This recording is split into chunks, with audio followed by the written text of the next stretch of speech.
It was a dark and stormy night. The kind of night that made you want to curl up in bed with a good book and a cup of hot cocoa.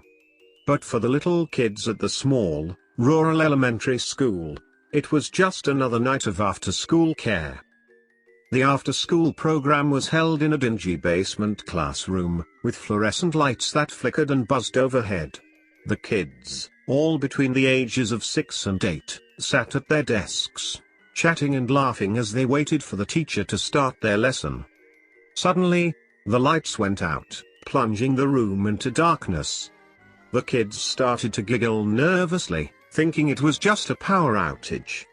But then they heard the sound of footsteps coming towards the door, heavy and slow. The door creaked open, and a tall figure stood silhouetted in the doorway. It was hard to make out any details, but the kids could see that it was wearing a long, flowing robe and a hood that obscured its face. "Who are you?" one of the kids called out, trying to sound brave. The figure didn't answer. It just stood there, motionless, as if it were waiting for something. Suddenly, one of the kids let out a blood-curdling scream. The others turned to see what had happened, and they saw that the kid's desk was empty. "Where did he go?" another kid whispered, her voice shaking with fear. The figure started moving again, slowly making its way towards the group of kids. They all huddled together, trying to stay as far away as possible. Just when they thought things couldn't get any worse, the door to the basement classroom burst open and a group of hooded figures stormed in.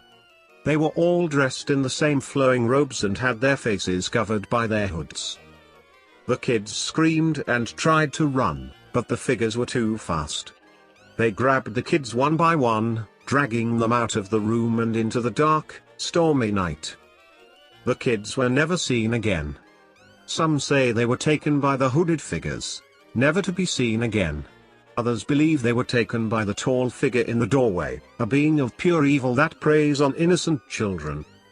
But no one knows for sure what happened to the little kids on that dark and stormy night. All that's left is the memory of their terrified screams, echoing through the empty halls of the abandoned school.